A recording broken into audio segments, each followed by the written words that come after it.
Est-ce que tu peux dire à ton voisin, est-ce que tu as apporté ta Bible? On est dans une soirée d'enseignement. Si vous n'amenez pas vos Bibles, comment vous allez pouvoir être enseignaté? Tiens Fred, petite distribution si tu peux, s'il te plaît, sans te commander. Merci beaucoup.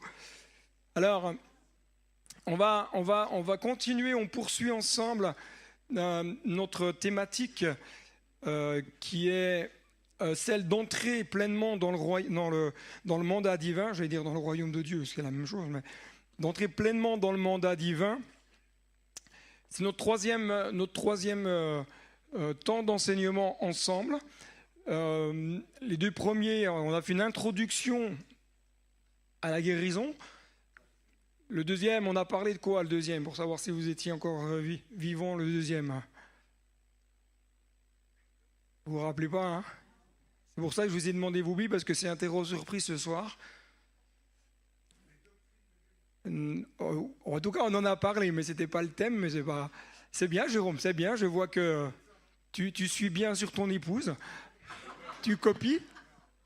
Je vois que même si la lumière est éteinte, je te vois bien. Je vois que tu regardes sur ses notes. On a parlé de la compassion. Prier avec compassion. Et ce soir, nous allons tenter d'aborder ce thème, la souveraineté de Dieu. Alors, il me semble que j'ai dû voir mon épouse, si elle peut m'apporter un verre d'eau, ce serait bien, s'il vous plaît, madame. Merci beaucoup. Alors, si vous n'avez pas eu la possibilité de suivre les deux premiers temps, je vous rappelle que vous avez la possibilité de pouvoir revisionner les deux premiers en replay, mais uniquement en vous inscrivant, parce que les vidéos ne sont pas en ligne d'une manière publique. Elles sont en mode d'une manière restreinte. C'est-à-dire que seuls ceux qui se sont inscrits peuvent avoir accès aux vidéos. D'accord? Il y a d'autres personnes que de Besançon qui se sont inscrits, mais je sais qui c'est, donc je ne m'inquiète pas. Alors, avant d'entrer dans le vif du sujet, il y a une question qui m'a été posée la dernière fois. Quelqu'un qui me disait, lorsqu'on prie pour une personne et que la personne rit pendant que vous priez pour elle, que faut-il en penser? Ça dépend. Ok. Moi, je vous pose la question, ça me laisse le temps de prendre une petite gorgée d'eau.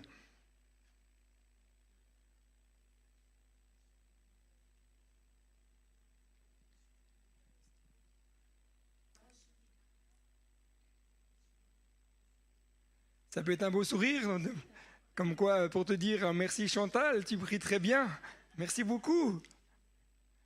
Un sourire de gentillesse, quoi. Quand on est gêné, on rit aussi, bien sûr, ça nous met mal à l'aise. Sourire moqueur, tu dis, Philippe? Ah non, moi je vous pose la question, c'est vous qui allez enseigner ce soir, c'est pour moi. J'en ai pas d'autres, non, j'en ai fait que 40. Ils copieront sur... Alors,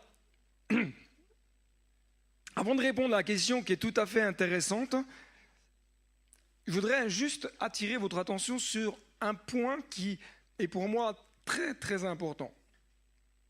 C'est celui d'accepter que Dieu fasse ce qu'il veut. Attendez, vous dites Amen. Attendez la fin de la phrase, s'il vous plaît. Dieu fait ce qu'il veut et il se manifeste comme il veut. Là, vous dites Amen. Mais attendez que j'ai fini ma phrase quand même. Parce que on peut être surpris de la manière dont Dieu va agir. On peut être surpris de certaines manifestations de l'Esprit de Dieu. Là, vous commencez à moins dire Amen, hein, je comprends. On peut même être surpris de la manière dont certaines manifestations de Dieu se font dans l'Église. Et là, du coup, là c'est pour ceux qui nous regardent sur Internet, il n'y a plus personne. Ils sont tous partis.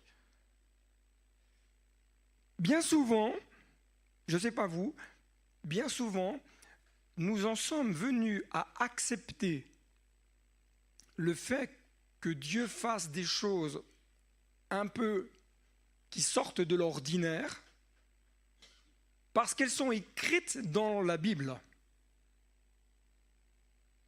Mais aujourd'hui, on a du mal à accepter que le Dieu de l'extraordinaire fasse les mêmes choses aujourd'hui. Vrai ou pas? Je vous dis juste vrai ou pas. Quand vous voyez une personne trembler parce qu'elle est visitée du Saint-Esprit, est-ce que ça vous met mal à l'aise? Certaines personnes, oui. Pourquoi? Parce qu'elles pensent que le Dieu de la Bible n'agit plus de la même manière aujourd'hui. Le Dieu de la Bible, qui a saisi des personnes, comme j'en ai parlé dimanche, qui sous la pesanteur de la gloire de Dieu. Vous verrez à l'entrée, j'ai mis des petites fiches qui parlent de la gloire de Dieu. Vous verrez, il y a plein de versets qui nous parlent de la manifestation de la gloire de Dieu pour vous montrer que la gloire de Dieu elle se manifeste comme elle veut. Mais lorsque la gloire de Dieu, la pesanteur de la gloire de Dieu se manifeste et qu'une personne se retrouve à genoux ou à plat ventre, certaines personnes disent « Ah !» Alors que, comme je dis dimanche, l'apôtre Paul, lui est tombé par terre, Pierre a été ravi en extase, certains prophètes se sont retrouvés, projetés par terre, à genoux. Il y a eu des manifestations, il y a eu des personnes qui ont été saisies par l'Esprit. Mais dans le milieu chrétien du XXIe siècle, on se dit, mais ça, c'est plus possible. C'est que dans l'Ancien Testament et que dans le début des Actes. La Bible dit que Jésus est le même, hier, aujourd'hui et éternellement. Maintenant, parce qu'il faut quand même avoir un discours équilibré, parce qu'autrement on va m'excommunier. Maintenant, il faut comprendre que des personnes qui sont émotionnellement un peu fragiles peuvent être dans le déséquilibre. Mais ce n'est pas parce que certaines personnes qui émotionnellement sont dans une forme de déséquilibre que nous devons rejeter la manifestation de l'Esprit de Dieu. Les personnes ont besoin d'être enseignées pour leur faire comprendre qu'à chaque fois, si on les touche, elles tombent, il y a un problème émotionnel. Parce que je crois que l'Esprit de Dieu peut saisir, mais si à chaque fois vous tombez, que vous vous approchez, c'est qu'il y a un souci. C'est que vous laissez peut-être juste vos émotions prendre le dessus, mais que ce n'est pas la manifestation de l'Esprit. Ça, c'est la première chose qu'il faut savoir. Ça va? Jusque-là, je ne dis pas d'ineptie. Hein? Ésaïe 28, alors il n'y a pas le texte. Hein? Ésaïe 28, versets 21 et 22, mais comme vous avez vos Bibles avec vous, ça va aller. En effet, l'Éternel se lèvera pour faire son œuvre étrange, pour exécuter son travail inhabituel. Maintenant, ne faites pas les moqueurs, de peur que vos liens soient resserrés. C'est pas moi qui dis des choses là, hein, c'est Dieu à travers le prophète Ésaïe.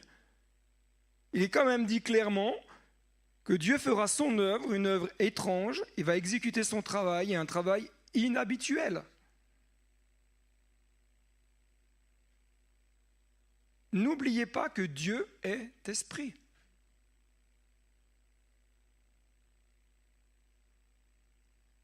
Les revivalistes, ces hommes qui ont vécu des temps de réveil extraordinaires, que vous connaissez tous par cœur, Finney, Moody, Scofield, vous les connaissez ceux-là. Reinhard Bonnke, bien sûr, un peu plus récent, mais Reinhard Bonnke, bien sûr. Mais les plus anciens, là, on va dire, waouh, ces hommes de Dieu, ils ont vécu des choses extraordinaires. Mais comme si Dieu avait arrêté après d'agir. Scofield va dire ceci, il va écrire dans une préface d'un livre qui s'intitule « Le réveil aux Indes ». Nous devons comprendre une chose, c'est que depuis la Pentecôte, le travail soudain et direct de l'Esprit de Dieu sur les âmes a toujours été accompagné de manifestations plus ou moins anormales. Nous pouvons nous attendre à ce qu'un flot surabondant de puissance et de lumière divine, agissant profondément sur les émotions et transformant les vies, ait de remarquables résultats. Je pense que si je vous disais la même chose sans vous dire que c'était Scofield, là vous me regarderiez comme ça.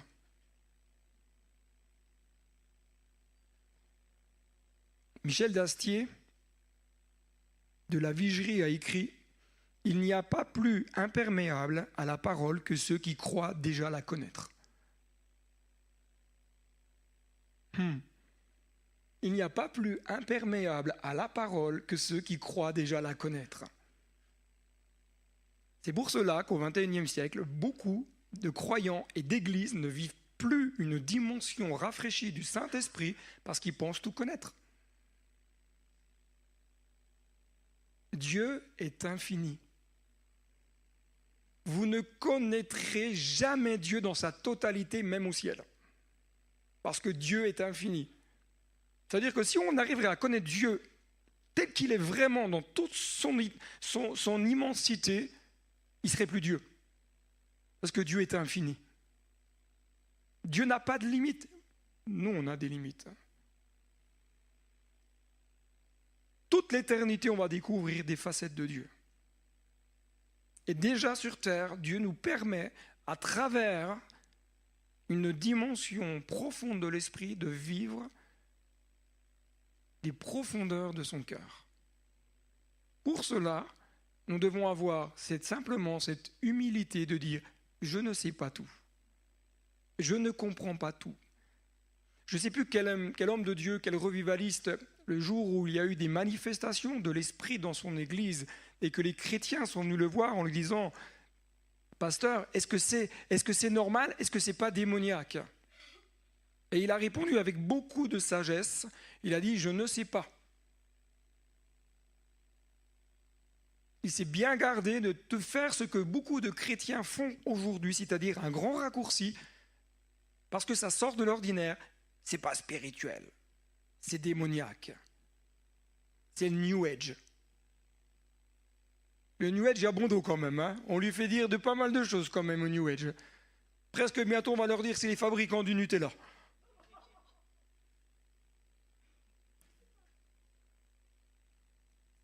Alors que pensez-vous d'une personne pour qui vous priez qui rit? Alors, moi j'ai des pistes de réflexion, je n'ai pas la prétention de tout savoir. Mais je pense que, premièrement, nous devons comprendre que ce n'est pas forcément démoniaque. Non, mais parfois, vous avez des chrétiens qui disent « Oh là là, ça y est, il y a un esprit qui se manifeste. » Non, simplement, peut-être qu'elle est mal à l'aise ou peut-être qu'elle sourit parce que ça la fait sourire. L'un des pièges, si lorsqu'on prie pour une personne et qu'elle commence à rigoler, que vous pensez qu'obligatoirement c'est un mauvais esprit, vous allez vous enfermer dans un registre et ne pas atteindre l'objectif que Dieu vous demande d'atteindre. Il ne faut pas voir des démons partout, mais il ne faut surtout pas oublier de les voir là où ils sont.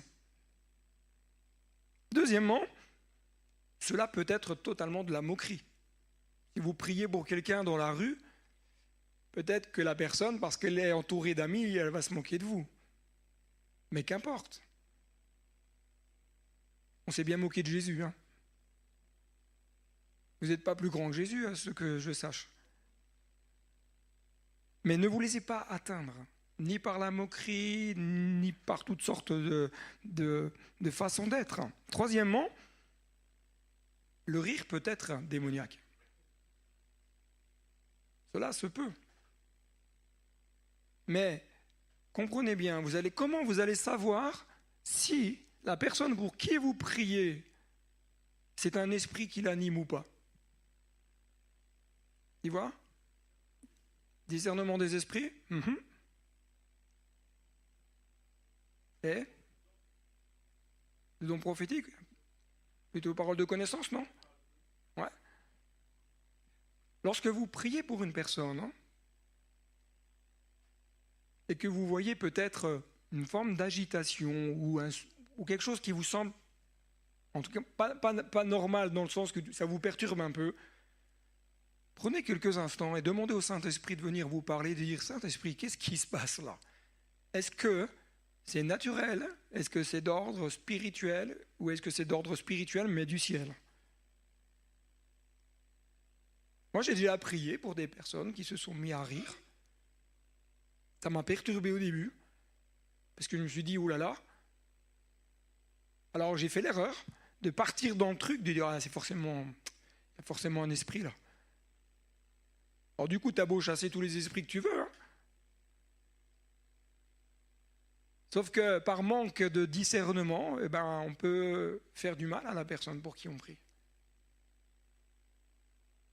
Et puis on va soi-même se décourager, dire mais je ne comprends pas, il n'y avait rien qui bouge. Et quatrièmement, cela peut être une manifestation de l'esprit. Saint-Esprit peut à un moment donné se manifester et la personne, je ne vais pas dire qu'elle va s'esclaffer de rire, quoique, mais moi je me rappelle d'un ami américain qui était venu en France faire ses études et pendant les cultes, il était à côté de moi et je l'entendais rigoler. J'ai envie de lui dire, mais tu vas pas bien? Mais il était rempli d'une joie profonde. Alors, n'en faisons pas une théologie plus. Laissons le Saint-Esprit se manifester et étayons les choses bibliquement, théologiquement, bibliquement. Qu'est-ce que la Bible me dit? Psaume 126, verset 2. Alors notre bouche était remplie de rire et notre langue poussait des cris de joie. Alors on disait parmi les nations, l'Éternel a fait de grandes choses pour eux. Notre bouche était remplie de rire. Après, suivant la traduction, vous allez avoir des autres mots, mais là, Jérémie 31, verset 13, version La Colombe. Alors la Vierge se réjouira à la danse, les jeunes hommes et les vieillards également. Je changerai leur deuil en gaieté, et je les consolerai, je les réjouirai après leur tourment. Quand l'Esprit de Dieu agit, les cœurs peuvent être saisis d'une joie profonde. Le mot gaieté, dans l'hébreu, nous parle de joie, d'exultation, de jubilation, de réjouissance. Mais nous, on est européens. Nous, c'est une joie intérieure. On exulte de joie intérieurement. On n'exprime surtout pas trop les choses. Autrement, c'est du désordre. Moi, j'aimerais un jour pouvoir aller en Afrique. Amen. Tu prendras un billet d'avion avec moi et puis tu m'emmèneras. Alléluia. Je rêve de faire une célébration en Afrique. Bon, pas qu'une, parce que si je vais en Afrique, il faut que j'en fasse plusieurs. On a à apprendre, à mon avis, on a à se libérer un peu, nous, les Français, là. Le psaume, verset 2, 4, écoutez bien ceci, parce qu'on dit, oui, mais Dieu, oui, mais ceci, le Seigneur se rit du méchant, car il voit que son, je sais plus quoi, bref, j'ai noté la moitié du texte, alors, mais le Seigneur se rit des méchants. Dieu rit. Alors, est-ce que un chrétien n'a pas le droit d'avoir un petit moment où peut-être le Saint-Esprit réjouit son cœur? Maintenant, nous devons avoir un équilibre dans tout cela, parce que bien sûr, comme beaucoup de manifestations du Saint-Esprit, lorsque les personnes ne sont pas enseignées, notamment avec des textes bibliques, accompagnés, souvent ça part dans des dérives. Les gens se mettent à se rouler par terre, à faire des comme Neymar, ils roulent jusqu'au but. Non. Je pense qu'on n'a pas besoin de se rouler 15 000 fois par terre. Mais le Saint-Esprit fait ce qu'il veut. Là, je vous ai montré des textes bibliques sur le rire pour vous montrer que c'est biblique, ce n'est pas quelque chose qu'on invente. Maintenant, si on revient à notre soirée qui nous parle de la souveraineté de Dieu, et avant de démarrer, vous vous rappelez, alors vous avez deux possibilités, soit vous le faites d'une manière anonyme via slido.com, je vous ai même mis le QR code, j'ai beaucoup travaillé aujourd'hui. Ou alors vous avez des petits papiers et puis Frédéric il se fera la joie de ramasser les papiers et puis on regardera les questions. Ça va? Est-ce qu'il y a des questions jusque-là par rapport à l'introduction? Pas de questions? Ça vous perturbe même pas un peu?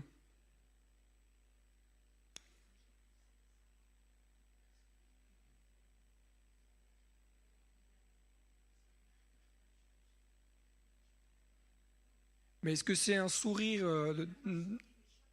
Mais est-ce que c'est un sourire parce que ça lui a juste fait sourire? Ou est-ce que c'est une remplie de l'esprit qui l'a amené à sourire? Oui. Bah, ce qu'elle a entendu, bah, bien sûr, hein, mais c'est normal. Mais là, on parle de bien de personnes qui rient dans la présence de Dieu, dans un temps d'intimité, de cœur à cœur.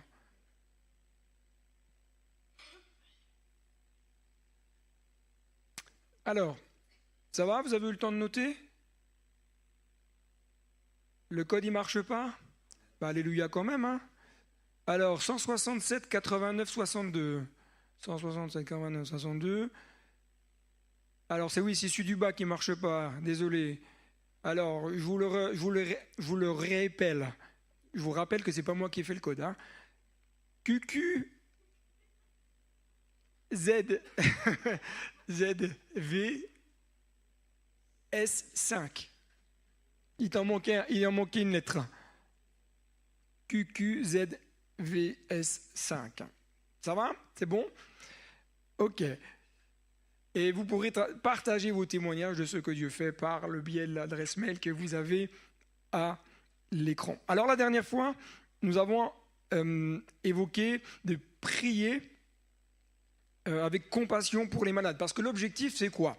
L'objectif, c'est de vous équiper pour que vous, à votre tour, vous puissiez prier pour des personnes que vous allez croiser. Je crois que je vais aller me coucher là. Mais il me semble que la dernière fois, je vous avais lancé un défi. Il me semble, hein? Qui a relevé le défi? Combien, Jérôme? Tu as prié pour combien de personnes? 5. Toi, tu t'as dit 5, pas plus. Il a dit 5, pas plus. Gloire à Dieu. Et alors, qu'est-ce qui s'est passé? Ça a marché. Viens voir. On va faire un truc là. Parce que, tiens, il y a un micro rouge ou micro noir, comme tu veux. Comme ça. Je suis désolé, j'ai pas de chaise, hein, mais. C'est pas très grave. C'est pas très grave. Pas très grave, Jacques. Je suis bien à côté de toi comme ça. Moi. Alors, dis-moi, qu'est-ce qui s'est passé? Qu'est-ce qui s'est passé? J'ai prié comme tu m'as demandé. Quand je vois quelqu'un qui me dit oh, j'ai mal, viens voir. D'accord, ok, viens voir. Viens voir, tu dis viens voir dans le restaurant ou? Ouais, dans le restaurant, ouais. Ah ouais? J'y suis toute la journée, donc c'est plus facile. D'accord, et? T'as certaines personnes, la cousine à ma femme Sephora, elle n'est pas là ce soir, mais elle m'a dit le lendemain que c'était parti. D'accord.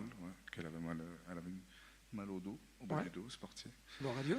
Ma mère est venue un jour aussi, pareil. Elle me dit j'ai mal partout. J'ai dit non, dis-moi où t'as mal vraiment. Elle me dit au-dessus des épaules. Ouais. J'ai prié au nom de Jésus que ça parte. Puis elle m'a rappelé le soir. Elle m'a dit je sais pas ce que t'as fait, mais c'est parti. Gloire à Dieu. Donc, gloire à Dieu. Donc là, ça en fait 2, puis les 3 autres. J'ai prié, j'ai prié pour beaucoup de tous mes employés. Ouais. Toi, pendant qu'ils servent les pizzas. Ouais. Non, si j'ai mal quelque part, je prie. Après, c'est pas forcément parti. Oui, mais. Donc, ils m'ont rien dit, eux. Sinon, à côté de ça, j'ai prié pour une petite aussi qui est venue, qui a dit j'ai mal à la tête. J'avais pas de Doliprane. Du coup, j'ai prié et ça me fait penser à ça quand tu dis elle a ri, elle a souri, elle a rigolé à haute voix. Ouais. Je pense qu'elle était plus gênée qu'autre chose, elle s'y attendait pas. Parce que je lui dis écoute, je peux prier pour toi. J'ai pas de Doliprane, mais. Mais après, elle est sortie, je sais pas si ça a marché ou pas. D'accord. Sinon, pour ma femme, elle a eu un bouton. Et elle, ça a été pas tout de suite, tu vois, ça a été sur une semaine. D'accord. Une semaine de prière tous les jours. Et c'est parti. Ouais. Gloire à Dieu. Donc, on peut applaudir, hein. Pas Jérôme, mais ce que le Seigneur fait. Hein. Ouais, ce que le Seigneur fait. Ouais. Gloire à Dieu. Merci Jérôme. Merci à toi. Bah de rien. Tiens, vas-y, je vais parler avec les deux micros en même temps. Gloire à Dieu. Qui c'est? J'ai vu quelqu'un qui a levé la main. Jérémy?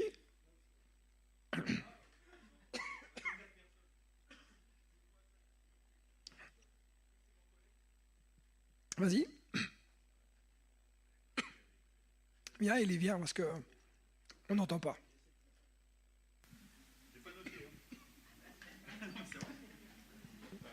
Bah, parmi ceux que tu as priés, lequel qui est le plus flagrant, quelque chose qui s'est passé? Le plus flagrant, c'est mon collègue, hein, le plus flagrant. Par deux fois, lui. Par deux fois, il avait des soucis au dos. Et la deuxième fois, c'était ce matin, il avait mal. Ce matin, ça compte pas, mais bon. Voilà. Il avait vraiment des soucis aux pieds, donc voilà, j'étais obligé de prier pour lui. Voilà. T'es obligé. Ouais, j'étais obligé parce que j'étais à côté de lui et je chantais la présence du Seigneur. Donc voilà, j'ai dit écoute, on va prier et puis voilà. Après, il me dira dans la semaine ce qui s'est passé. Mais les autres, franchement, je me rappelle. Moi, je prie souvent pour les gens, c'est vrai, mais je sais pas. Je prends pas de notes. D'accord, ok. Merci, Elie. Alors, ce qui est intéressant, c'est quand vous priez pour quelqu'un, si vous avez la possibilité, bien entendu, c'est de recontacter des fois, pour avoir des retours. Comme ça, vous savez où est-ce que vous en êtes. Et puis la personne elle-même va dire « Ah bah oui, effectivement, tu as prié pour moi et ça va mieux. » Il y a quelqu'un qui me disait dernièrement, il n'y a pas de Besançon, et la maman de cette personne saignait du nez.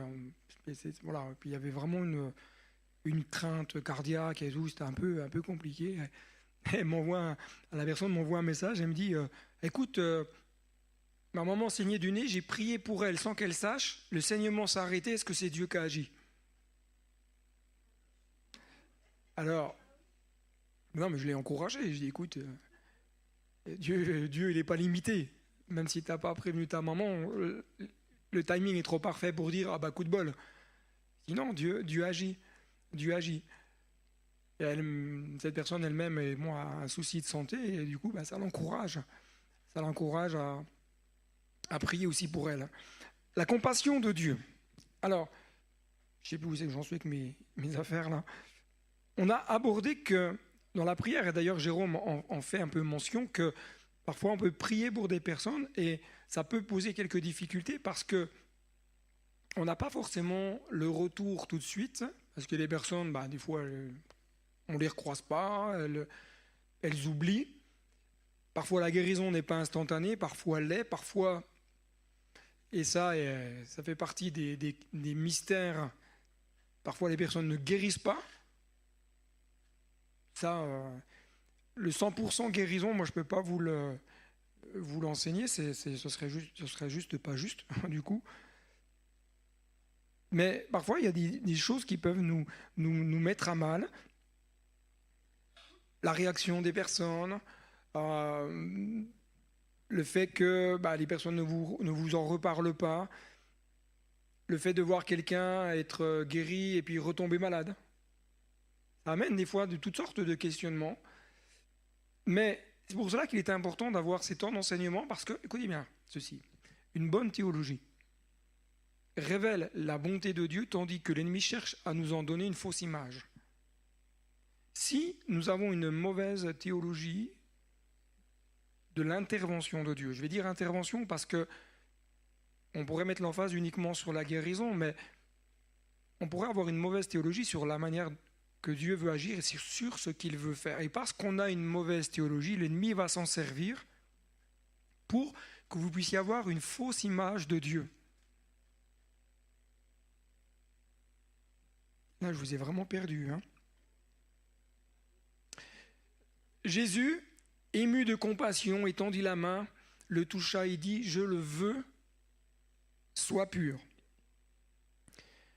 Jésus n'avait pas pitié de la personne. Jésus était ému de compassion. Et dans le grec, la compassion, ça nous parle d'être remué dans ses intestins, remué dans ses entrailles. Jésus était remué dans ses entrailles. Et c'est pour ça que quand vous croisez une personne et que la personne vous dit, dans la discussion, on dit « Oh là là, ça fait 15 jours là, que j'ai mal au dos », par exemple. Il est important d'éviter certains pièges. Tout d'abord, c'est de ne pas porter de jugement sur la personne. Quoi que la vie de la personne soit, quel que soit son parcours de vie, notre cœur ne doit pas juger, doit être ému de compassion. Parce que si vous êtes dans le jugement, comment vous allez pouvoir prier pour la personne après? Alors que peut-être 2 secondes avant, vous étiez dans le jugement. Deuxièmement, de ne pas catégoriser les personnes. Du style, ah, mais c'est parce qu'elle pratique telle chose, elle fait telle chose, etc., etc. C'est peut-être vrai. Mais on peut tomber aussi dans le piège de mettre les personnes dans des cases et se dire, nous, on a raison, on sait mieux qu'eux. Notre rôle, c'est de prier. Jésus ne mettait pas les personnes dans des cases. Et je rappelle, les seules personnes avec qui Jésus s'est quelque part opposé, ce sont les religieux. Jésus a toujours été en confrontation, en opposition face aux religieux, pas avec les autres, juifs ou non juifs. Troisièmement, nos paroles, ne pas culpabiliser. Ne dites pas à une personne, t'es malade parce que t'as péché. On dit non, mais moi on me l'a dit, alors en tant que chrétien, un chrétien qui me dit à moi que j'ai péché parce que, oh, Seigneur Jésus, j'ai failli le bénir. Hein. Ne culpabilisons pas, mais ayons des paroles qui sont empreintes d'amour. Avoir le cœur de Jésus. Amen, c'est un beau défi. Hein. Jésus voyait la finalité, et c'est ça que j'aime, quand vous regardez Jésus, lui, voyait la finalité. Souvent les chrétiens, quel que soit le problème d'ailleurs, que ce soit une maladie, un problème financier, un problème de travail, un problème de couple, on voit tous le problème. Je disais à quelqu'un dernièrement, tes difficultés ne sont pas une fin, elles doivent être un tremplin. Or, c'est facile à dire, vous êtes d'accord, mais dimanche, on a entendu parler de l'autorité spirituelle, c'est cela. C'est qu'est-ce que je fais de ma difficulté? Est-ce que je regarde ma difficulté comme une montagne ou je me dis, ok, je vais m'en servir, ça va devenir un tremplin et ça va m'amener plus loin? La compassion, elle nous amène à vouloir que la personne soit sauvée. Quand tu es ému de compassion, tu n'as qu'un désir, c'est que l'autre en face puisse être sauvé. La guérison n'est pas à dissocier du salut. Vous allez parler de l'amour de Jésus, mais priez aussi pour la personne si elle est malade. Ne la laissez pas repartir avec une jambe en moins, quoi. Ou une boiteuse, Élie. Vas-y, viens, vu qu'elle t'est revendue. Viens. C'est un collègue de travail, qui travaille en maintenance. Attends, parce qu'ils ne t'entendent pas sur la télé. T'as un collègue de travail qui travaille en maintenance, il est tatoué de partout, je vous assure. Alléluia. Il fume de la bœuf, il fait tout. De la bœuf, c'est de l'herbe. Et puis voilà, et vraiment, c'est quelqu'un pour qui j'ai prié il y a 3 jours, parce qu'il avait mal partout. Donc il est revenu aujourd'hui, ça allait mieux. Et je lui ai aussi parlé du Seigneur plusieurs fois. J'ai dit, il faut que tu commences à parler à Jésus, etc. À table, quand il vient de manger avec nous de temps en temps au restaurant, à l'entreprise, quoi. Et je pense que ça le travaille beaucoup, quoi. Voilà. C'est vraiment, ça le travaille beaucoup. Et je pense que le fait de prier pour lui, ça l'a beaucoup touché. J'avais même dit à mon collègue qui prie aussi pour quelques personnes, de prier aussi pour lui. Et voilà, moi, franchement, j'ai hâte de le voir dans l'église, cette personne-là. Amen. Vraiment, voilà, c'est... Non, ouais. Même si elle est tatouée de partout. Gloire à Dieu, Alors, j'ai reçu quelques questions, mais avant d'y répondre, on va juste terminer cela. La compassion nous amène à vouloir que la guérison soit active chez l'autre. C'est pas je prie pour l'autre pour que je sois débarrassé. Le but, c'est que la guérison soit active. Ça vous challenge parce que là, du coup, ça vous met dans une position de dire oh, je vais ordonner à la maladie de partir. Mais ça, c'est vraiment le cœur. La compassion, elle t'amène à le désirer profondément. La compassion nous amène à porter la personne aux pieds de Jésus. Dimanche, je vous ai dit que tout doit être centré sur... Ok, vous n'étiez pas là dimanche, apparemment. Tout doit être centré sur... Tout a attrait à... Et tout doit revenir. Donc quand vous priez pour une personne, apportez-la aux pieds du Seigneur. C'est lui qui guérit. Rappelez-vous bien cela.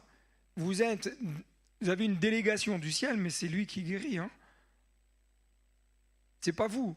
Même si Jésus a dit allez guérissez les malades, mais c'est lui à travers vous. Hein. C'est pas, si vous n'avez pas Christ, si vous n'avez pas la puissance du Saint-Esprit, vous pourrez faire ce que vous voulez. Hein. Vous allez peut-être réchauffer l'épaule de la personne et c'est tout. Hein. La compassion nous amène à étendre la main et être un pont entre le ciel et la personne. L'imposition des mains, pourquoi ? Pourquoi la Bible nous dit « Ils imposeront les mains aux malades et les malades seront malades ». Non, mais c'est juste pour que vous ne puissiez pas vous endormir.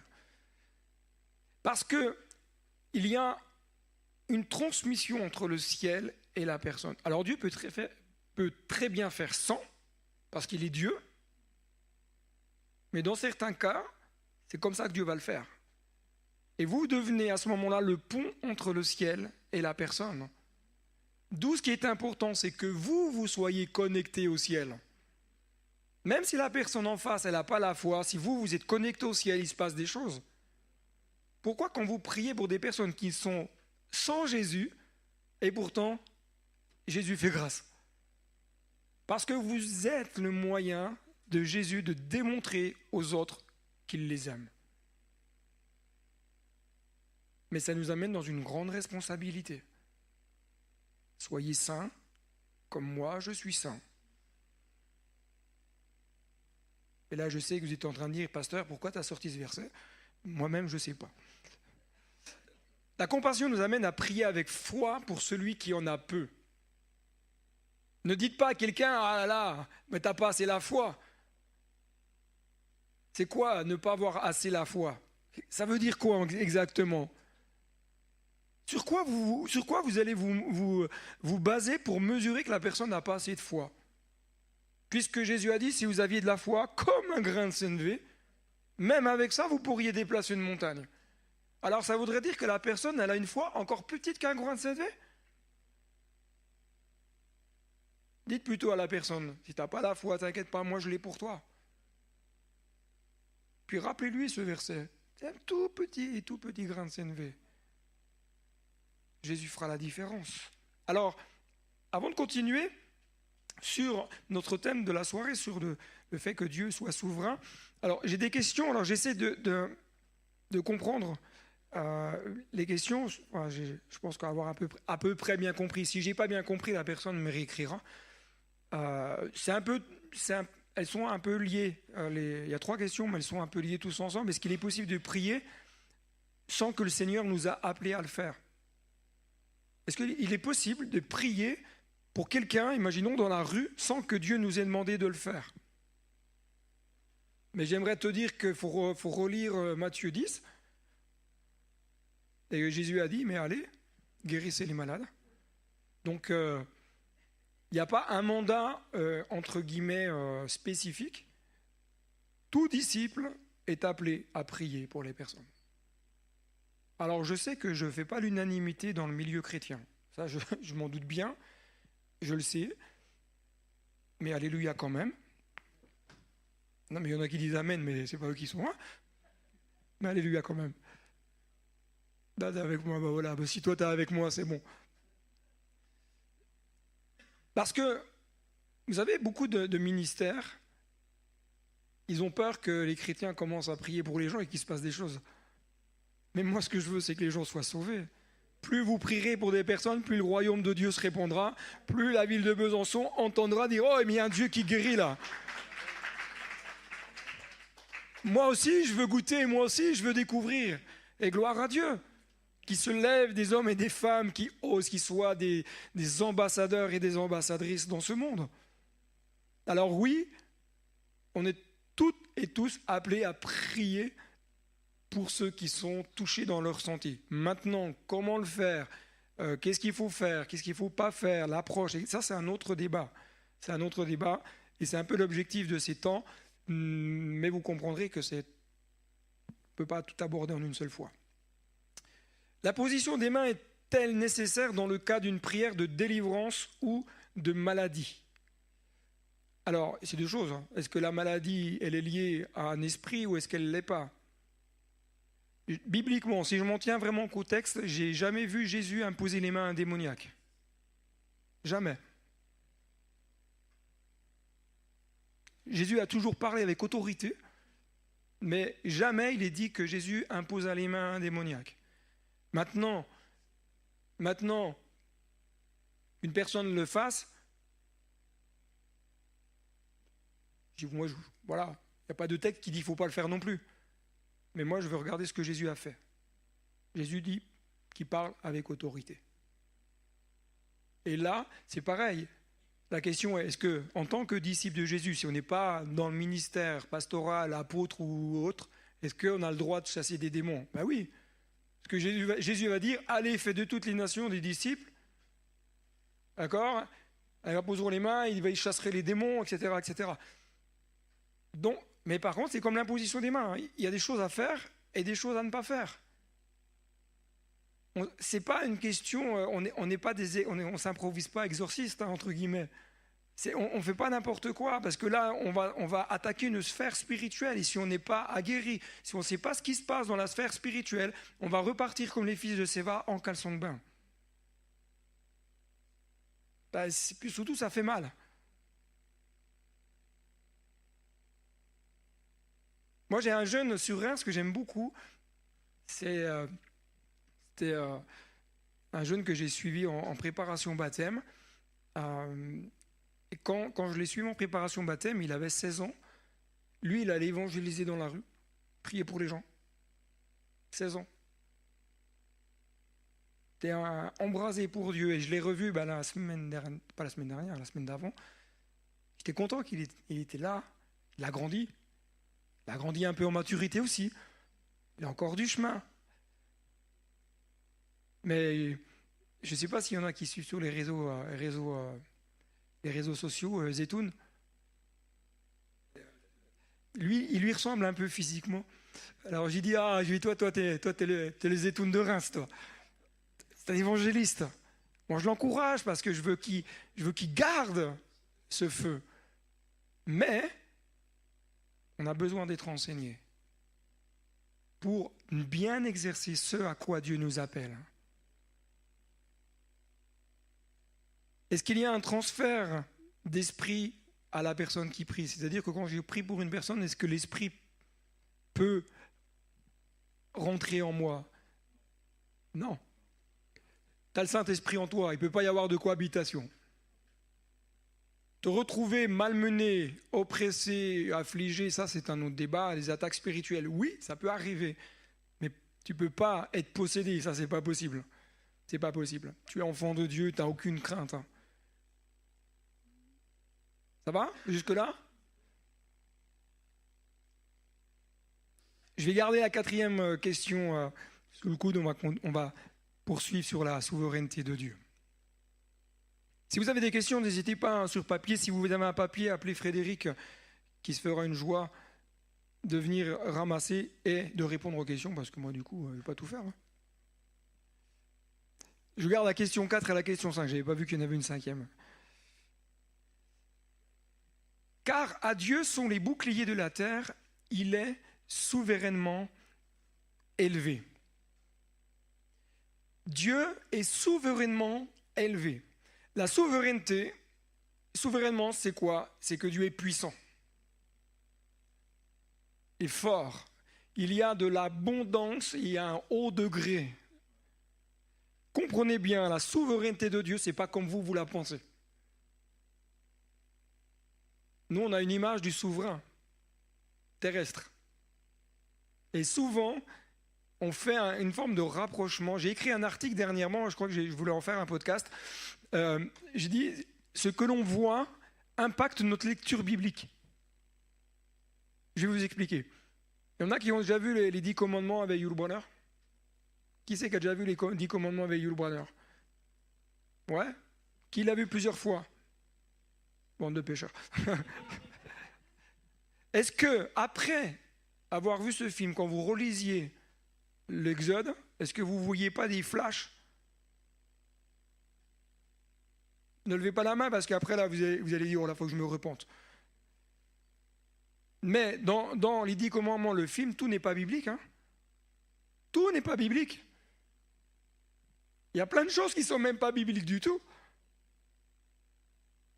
Mais vous comprendrez que celui qui a fait le film, des fois, il faut qu'il essaie d'arranger les choses pour que ça soit facile à regarder.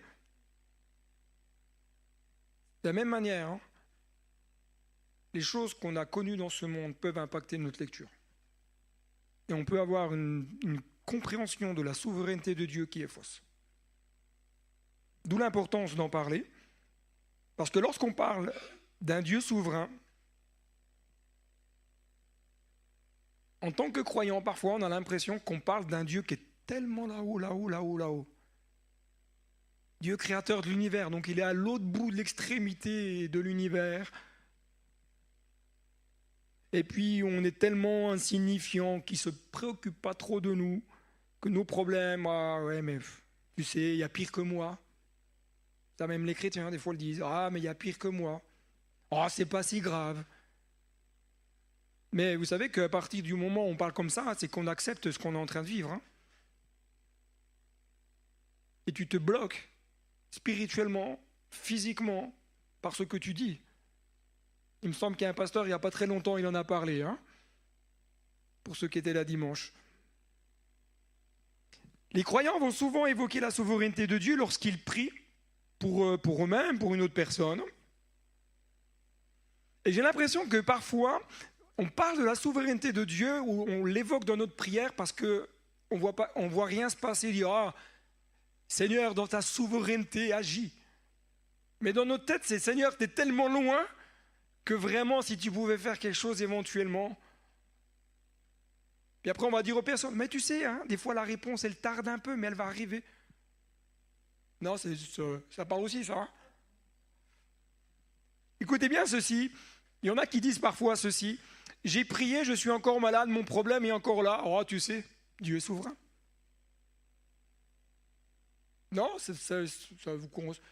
Je me disais bien qu'il y avait qu'à Reims, quand je leur parle de choses comme ça, que ça leur correspondait. Je me suis dit à Besançon, non, ça n'existe pas. Une autre. Pourquoi prier si Dieu ne veut pas agir? Il est souverain. Il fait ce qu'il veut. Bah oui, c'est vrai, il fait ce qu'il veut. Mais sa volonté, c'est quoi? Est-ce que, juste une question, est-ce que Dieu n'a pas tout mis en œuvre pour vous sauver? Tout est, j'ai entendu un bon truc là. Qui c'est qui a dit tout est accompli? Waouh. Ok, Marie-Odile. Non, mais on avait convenu de quelque chose ensemble aujourd'hui, tardivement, je sais, mais ça m'est venu comme ça. Je me suis dit, on a eu une bonne discussion dimanche, je voudrais qu'on puisse faire un talk show les deux. Donc pour ça, je t'ai sollicité, viens. Là, c'est comme mardi dernier, c'est freestyle complet, là. Alors, Marie-Odile, on a eu un culte vraiment super dimanche. Comme quoi, il ne faut pas que je prêche, je trouve que c'est encore mieux. On a commencé à parler ensemble sur le côté tout est accompli, comme l'a dit Joël. Mais dans le tout est accompli, j'ai l'impression quand même que les chrétiens ont du mal à saisir ce que ça veut dire. Comment toi, tu définis les choses? En fait, moi dimanche, donc, pendant qu'on était dans la louange, mais c'est comme si vraiment quelqu'un me parlait à moi personnellement en me disant, mais Dieu, il est assis sur son trône, il a tout accompli. Et comme il dit, le 7e jour, Dieu se reposa de ses œuvres. Donc Dieu a déjà fait sa part. Et puis Jésus, lui aussi, il a fait sa part. Et c'est pour ça qu'il est assis à la droite du Père. Et nous sommes assis avec Christ dans les lieux célestes. Donc nous, en fait, on n'a rien à faire personnellement. Ce n'est pas nous qui allons faire. Mais Dieu nous a laissé, et quand j'ai écouté le message après, en fait, j'ai compris, c'était que Dieu nous disait, mais je vous ai laissé mon autorité, mais pourquoi vous me demandez de faire des choses alors que c'est à vous de les faire? Par exemple, on va prier pour quelqu'un, on dit, Seigneur, guéris la personne. Mais quand on lit les Actes des Apôtres, il n'y a aucun endroit où les apôtres vont dire Jésus vient guérir telle personne. Ils disent au nom de Jésus, si la personne est possédée, au nom de Jésus, parce que c'est pas nous qui faisons, c'est Dieu qui a fait. Et nous sommes avec lui. En plus, c'est une position d'autorité, parce que dans les lieux célestes, c'est-à-dire que Dieu, non mais c'est tellement fort que même ma tête avait du mal à comprendre. Et puis je me disais, mais Seigneur, c'est vrai, même personnellement, il m'arrive souvent de prier, Seigneur, fais ci pour quelqu'un, fais ça pour quelqu'un, Seigneur. Voilà, bon, quand Dieu doit pourvoir, bien sûr, on demande à Dieu de pourvoir, mais quand c'est une maladie, il y a des mauvais esprits ou des choses comme ça, des situations, c'est à nous de prendre autorité, parce qu'en fait le diable il se joue de nous, parce que c'est comme si on connaît pas vraiment, on n'a pas réalisé vraiment la position dans laquelle Dieu nous a mises. Et on est là, on dit, oh ben Seigneur, fais ci, mais il me fatigue, c'est pas possible. J'ai déjà tout fait, faites-le, quoi. Mais c'était vraiment... Du coup, j'avais des douleurs au bas-ventre. J'avais déjà été une fois, quand on était à c'était pas au Cursal, là, avec AMG prier. Ça allait mieux, mais ça persistait encore. Et là, je me suis donc, dimanche, quand j'ai dit non, aujourd'hui, je vais prendre autorité au nom de Jésus. Cette douleur, il faut qu'elle dégage. Donc, je me suis mise là, j'ai dit non, j'ai l'autorité, ce n'est pas moi, ce n'est ni par ma force, ni par ma puissance, ce n'est même pas par ma vertu, mais par Christ. Alors, j'ordonne à cette douleur de dégager. Et depuis, c'est terminé. Amen, gloire à Dieu. Ah ben, si tu lui as demandé de dégager, elle a dégagé, hein. Ça, c'est sûr.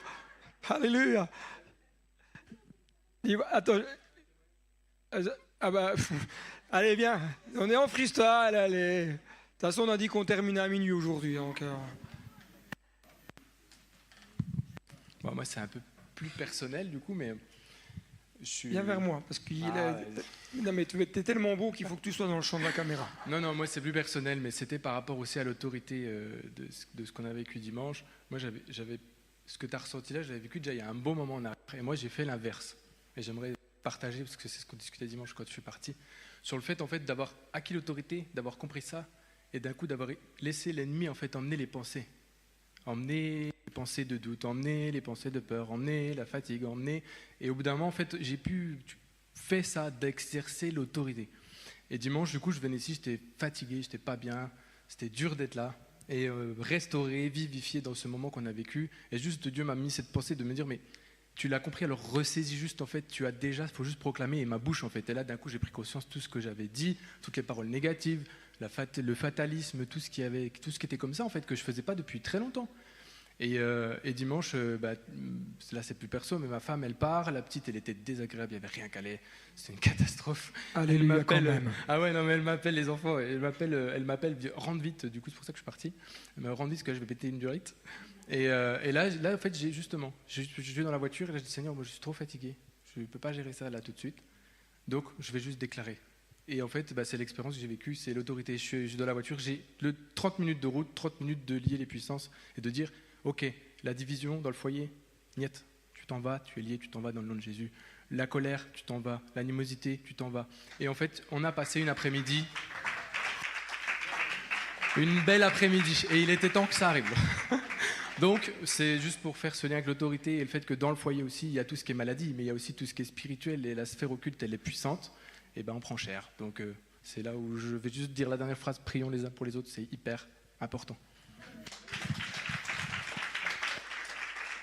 C'est là que son épouse a découvert qu'elle était mécano, parce qu'elle a failli péter une durite.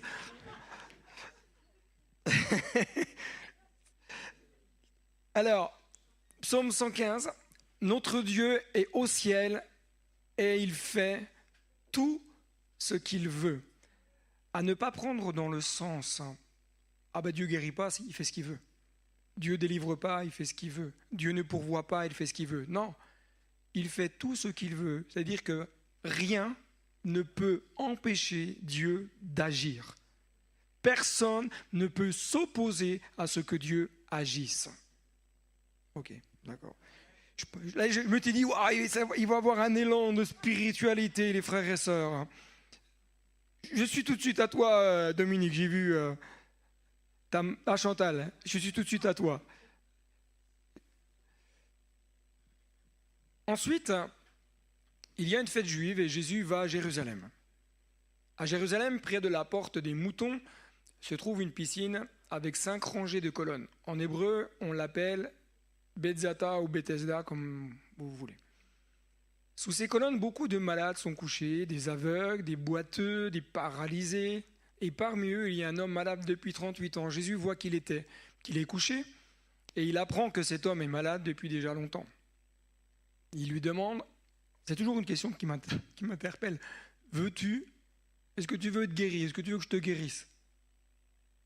Le malade lui répond, Seigneur, je n'ai personne pour me descendre dans la piscine quand l'eau se met en mouvement et pendant que j'essaie d'y aller, un autre descend avant moi. Jésus lui dit, lève-toi, prends ta natte et marche. Aussitôt l'homme est guéri. Il prend sa natte ou son lit et il se met à marcher. Cela se passe le jour du sabbat. Premier mensonge dans ce texte, qu'on retrouve, comprenez-moi bien, c'est de croire qu'il faille attendre que la souveraineté de Dieu se mette en mouvement pour recevoir une guérison ou une délivrance ou une réponse à une prière quelconque. Cet homme, c'est ce qu'il croyait. Il croyait qu'il fallait qu'il attende qu'il y ait le mouvement de l'eau. Puis effectivement, à l'époque, avant que Jésus vienne, c'est ce qui se passait. Et les chrétiens en sont venus à penser un peu comme cet homme en disant, c'est cyclique. Dieu agit parfois de temps en temps. Donc si je suis au bon moment, je peux peut-être éventuellement.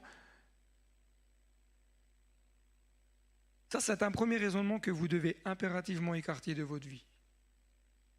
Un deuxième mensonge, c'est que on peut avoir cette tendance de s'appuyer sur une limitation de la souveraineté de Dieu. Dieu va guérir tous les autres sauf cet homme. C'est ce qu'on pourrait croire à un moment donné. Tous ceux qui se jetaient étaient guéris, et le pauvre, 38 ans quand même qu'il est malade. Il n'est pas malade depuis 2 mois. Et à un moment donné, on peut penser que dans sa souveraineté, Dieu ne veut pas guérir tout le monde. Pour cela qu'on dit, mais Dieu est souverain. Mais ce n'est pas ce que la Bible me dit. Dieu est au ciel et il fait ce qu'il veut. Dieu veut guérir que certains malades, pas les autres. What? C'est-à-dire que Dieu, comme un père, il va aimer les uns, puis moins bien aimer les autres. Est-ce que Dieu va choisir certaines personnes et pas les autres? Ça revient à la même chose de dire, mais est-ce que Dieu sauverait plus les uns qu'il sauverait les autres? Est-ce que vous êtes convaincu que Jésus veut sauver que certains et pas les autres? Jésus, quand il est mort à la croix, il dit, moi je suis mort que pour cela et pas les autres. D'ailleurs, même la Bible, elle dit que par les meurtrissures de Jésus, seuls les uns seront guéris et pas les autres. Combien? Honnêtement, combien de personnes ont été guéries avant cet homme-là? Combien? Imaginez le nombre de personnes qui sont tombées dans l'eau avant lui, peut-être même avant qu'il commence à bouger. Quels étaient les sentiments qui animaient son cœur? Sentiments d'abandon, sentiments d'échec, sentiments même d'injustice. C'est pas juste. Et parfois, l'humain va confondre la souveraineté de Dieu avec l'injustice et l'indifférence. Dieu n'est pas injuste ni indifférent à ta souffrance. Arrête de croire que Dieu est indifférent à ta souffrance. Mon Dieu, celui en qui je crois, c'est un Dieu qui est plein de compassion. Il veut ton bonheur.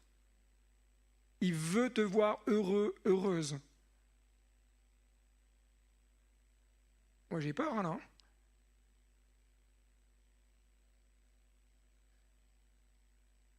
Job, un grand personnage, très intéressant. Il va dire, il est le Tout-Puissant. Nous ne pouvons l'atteindre. Il est grand par sa puissance et grand par sa justice. Il n'écrase pas celui qui est parfaitement juste. C'est pourquoi les humains le respectent, mais lui, il ne regarde pas ceux qui se croient sages. Les paroles de Job, hein? Alors, du milieu de la tempête, le Seigneur a répondu à Job et lui a dit, « Toi, j'aurais bien aimé entendre à ce moment-là, toi là, qui rend mes projets obscurs en parlant comme un ignorant, qui es-tu? Prépare-toi, sois un homme, je vais te poser des questions et tu me donneras des explications. » Relisez bien le texte, relisez bien ce que Job a dit et regardez ce que Dieu va lui répondre. Dieu répond après que Job ait fini de s'exprimer. Pas avant. Il ne le coupe pas en plein milieu et dit « Oh, ça suffit. Hein. » Regardez bien. Toi qui rends mes projets obscurs en parlant comme un ignorant, qui es-tu? Nos paroles rendent les projets de Dieu obscurs.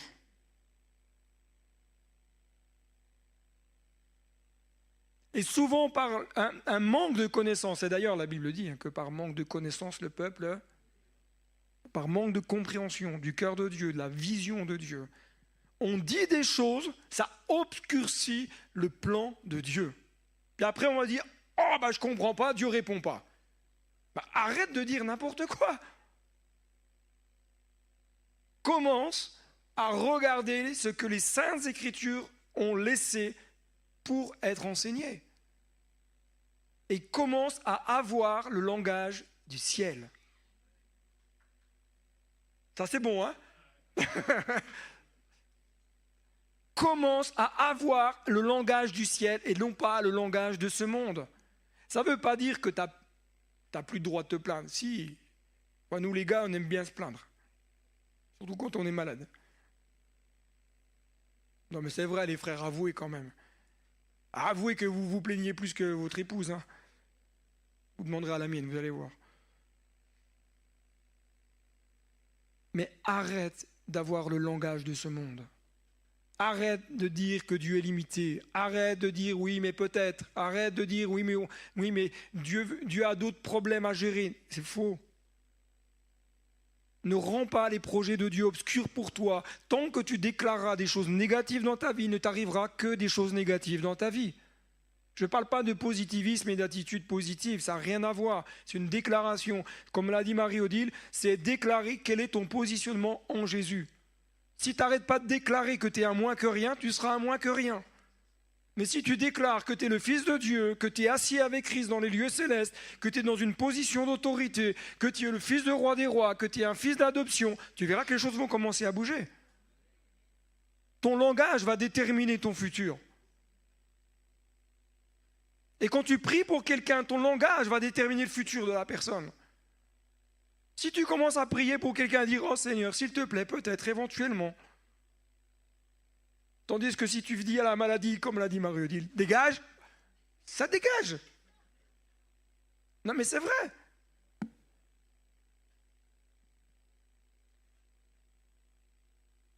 Aucun ennemi ne peut venir réformer ou contredire une décision qui vient du ciel. Aucun ennemi ne peut venir réformer ou contredire une décision qui vient du ciel. Dieu est Dieu. Toi, tu n'es qu'un homme. Comme moi. Hein. Nous sommes que des êtres humains.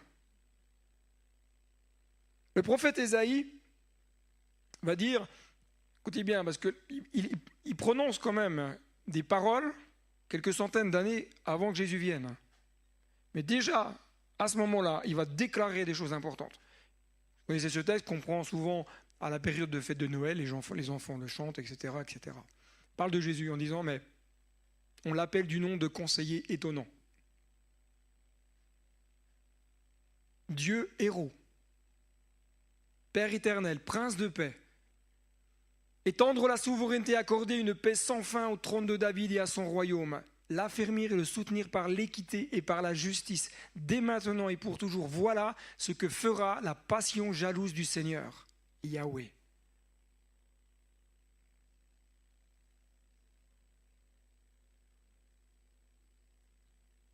Jésus, l'Éternel des armées.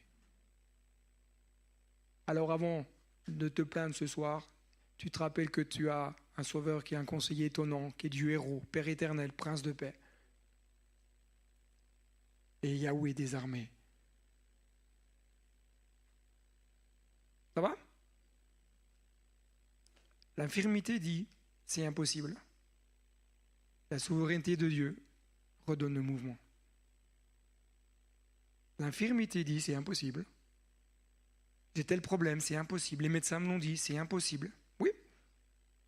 Scientifiquement, oui, c'est impossible. Mais Dieu redonne le mouvement. Je vais même...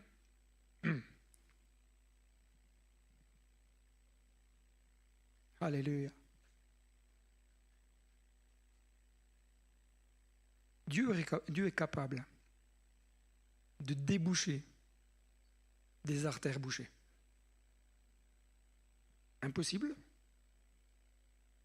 Il redonne le mouvement. Dieu est capable de redonner un rein qui ne fonctionne pas. Dieu est capable de redonner une hanche à quelqu'un qui n'en a pas. Il est créateur. Il est capable de redonner le l'ouïe à des sourds, de redonner la vue à des aveugles, de redonner le langage à des personnes qui n'y arrivent plus. Dieu est souverain, Dieu est Dieu, il est héros, Père éternel, etc. Écoutez bien, regardez bien. Vous savez, c'est toujours important d'avoir des bases bibliques. Rien n'est impossible à Dieu. Oui, mais vous dites Amen. Mais qu'est-ce que vous en faites de ce texte-là? Je me parle à moi-même, là, pendant que je suis en train de vous prêcher, là. Qu'est-ce qu'on fait de ce texte-là? Rien n'est impossible. Ce qui est impossible aux hommes, là, ce texte nous parle du salut, mais il peut être pris aussi également dans d'autres circonstances. Jésus les regarda et dit, c'est impossible aux hommes, mais non à Dieu. Moi, Jésus, c'était extraordinaire la manière dont il prenait à contre-pied. Hébreux, afin que par deux choses immuables dans lesquelles il est impossible que Dieu mente. Dis à ton voisin, impossible que Dieu mente.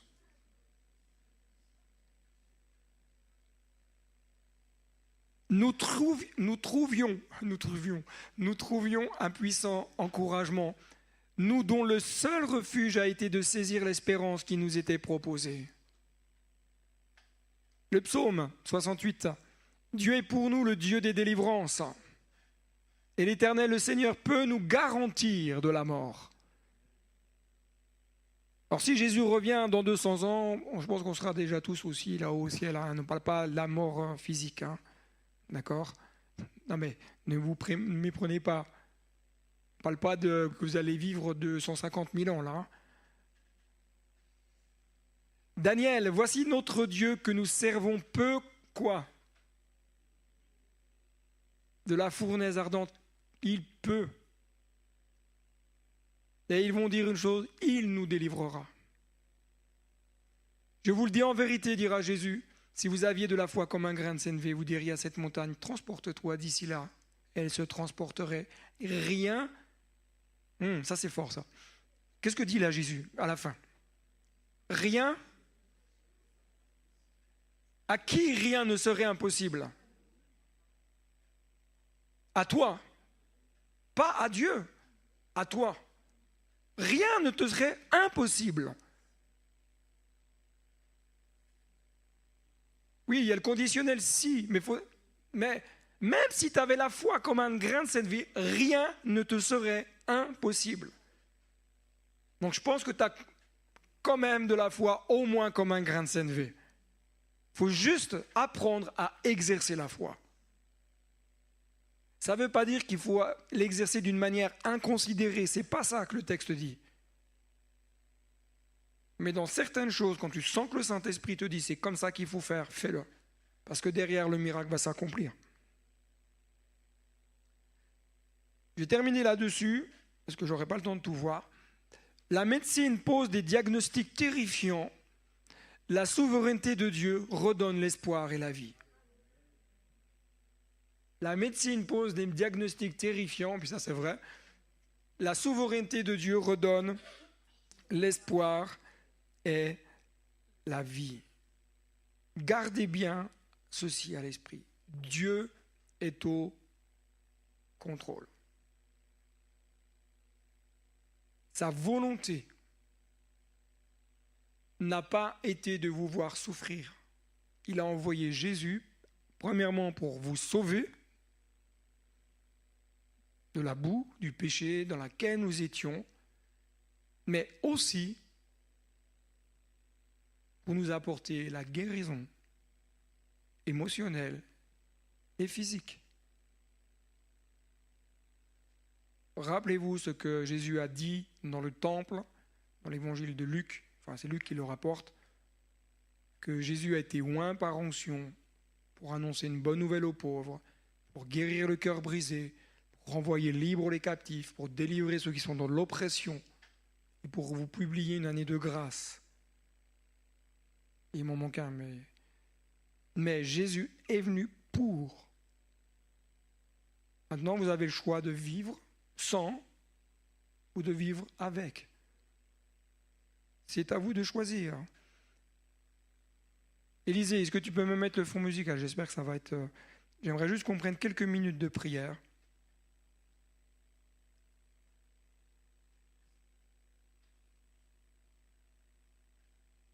Est-ce qu'il y a des questions par rapport à ce qui a été partagé là? Sur vos papiers, vous avez noté des questions? Vous n'avez même pas eu le temps? D'accord.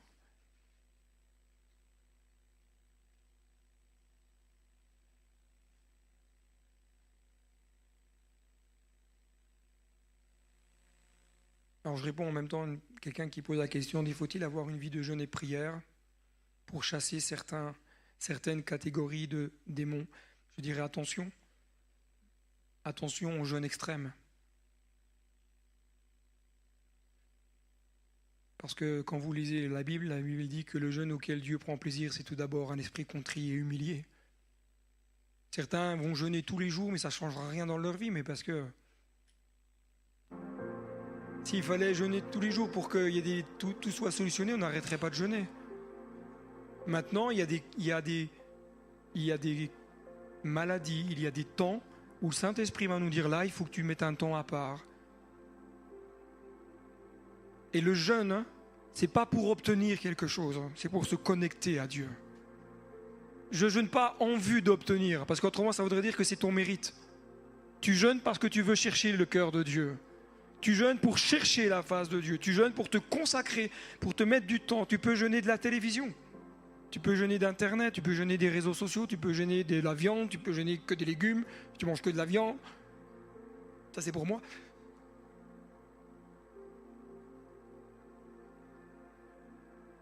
Mais je sais qu'avec les réseaux sociaux, notamment ce qui passe sur YouTube, ah oui, vous voyez souvent des campagnes de jeûne par-ci, des campagnes de jeûne par-là, mais vous ne voyez pas ce qu'ils font toute l'année. Hein.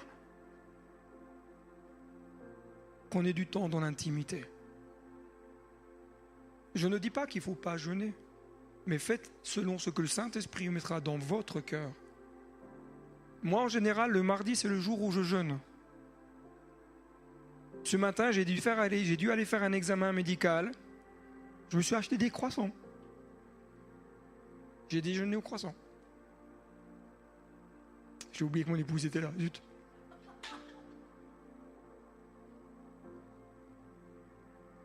Mais c'est ma conviction. Et je n'en fais pas une règle et je ne me culpabilise pas. Je ne jeûne pas pour obtenir. Je jeûne pour chercher le cœur de Dieu et comprendre, me connecter au ciel. Je terminerai par la dernière question, c'est peut-on s'auto-délivrer ? Oui et non.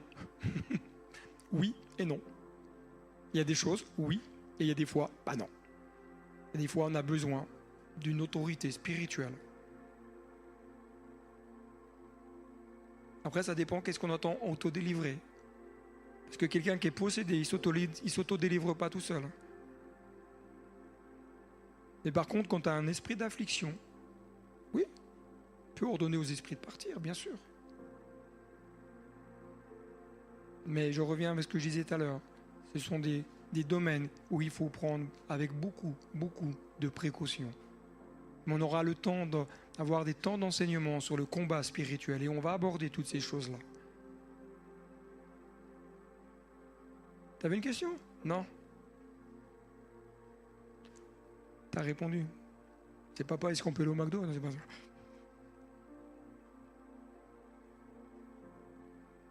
En tout cas, moi je sais une chose, c'est qu'ils doivent déjeuner. Ça, je sais. Mais ton papa a répondu. Donc voilà. Il t'a apporté la réponse adaptée. Il y a un temps pour tout, dira Salomon. Comme je disais, l'important, c'est de prendre du temps avec Jésus. Prendre du temps dans la prière. Et Jésus a dit, laissez venir à moi les petits enfants, c'est pas pour rien qu'il l'a dit. Et je terminerai là-dessus, j'aimerais qu'on prenne un temps de prière. Il y a un texte qui m'a activé à nouveau ce matin. J'avais déjà réfléchi sur ce texte-là, mais ce matin j'étais dans la prière, j'étais là, je dis, oh ça c'est bon. J'ai vraiment vécu un temps frais pour moi. Ce texte qui dit, les bontés de Dieu se renouvellent chaque matin. D'accord ?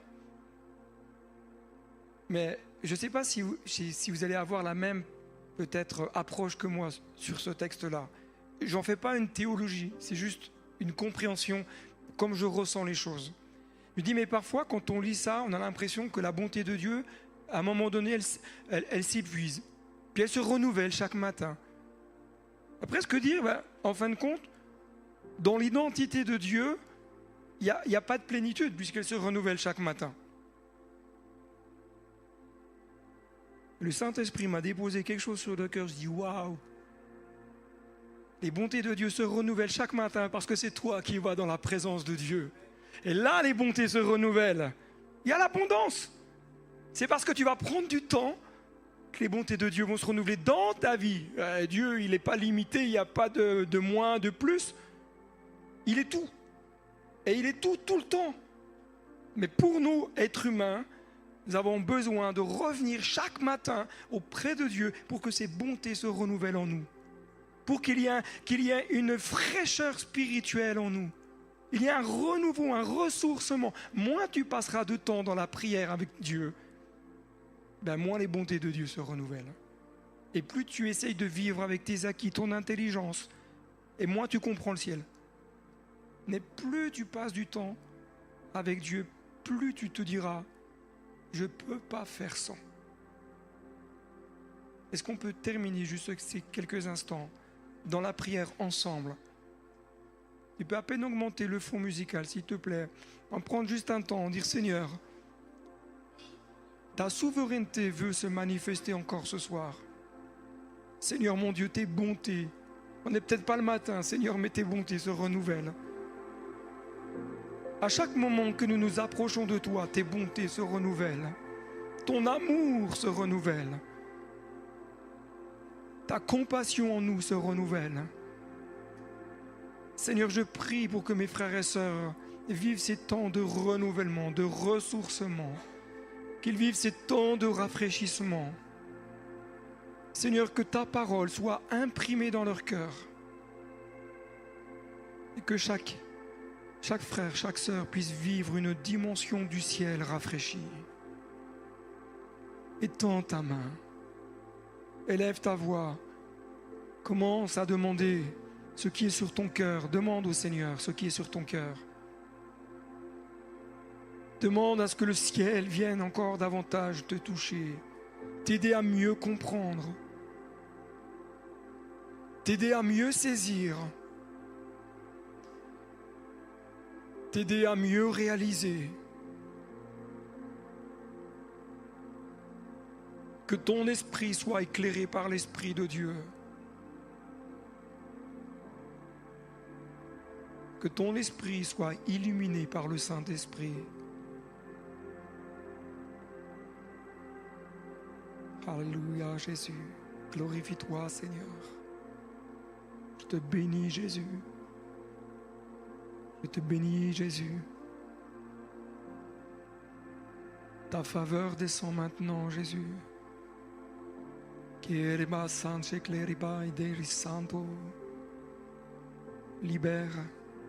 Libère des paroles de connaissance.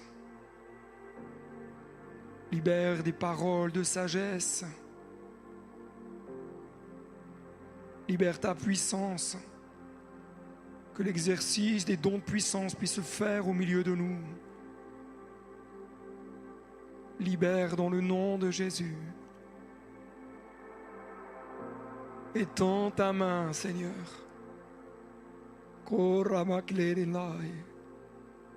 Ta douce présence est là, Seigneur. Nous la ressentons. Nous ressentons ton amour, Seigneur. Ressentons ta compassion, Jésus. Je prie, Seigneur, tous ceux qui sont dans la tristesse, je te demande de les consoler. Que ta faveur soit sur tes enfants. Oh Jésus, ta main, Seigneur, se pose.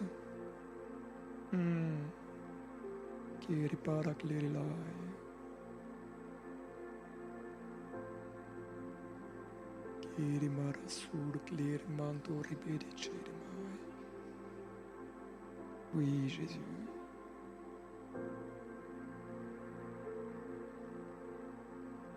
Gloire à ton nom.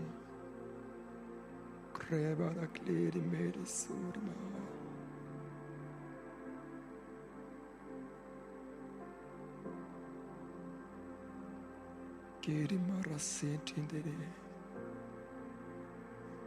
Kiri paraklando ravarama.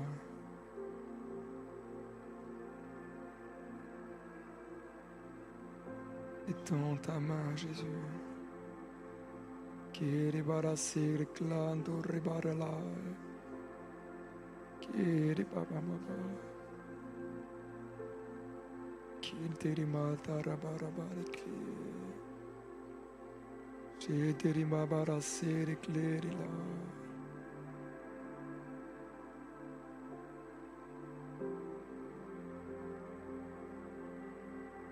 Kenteri marasata rabara cleri mansur yaraba.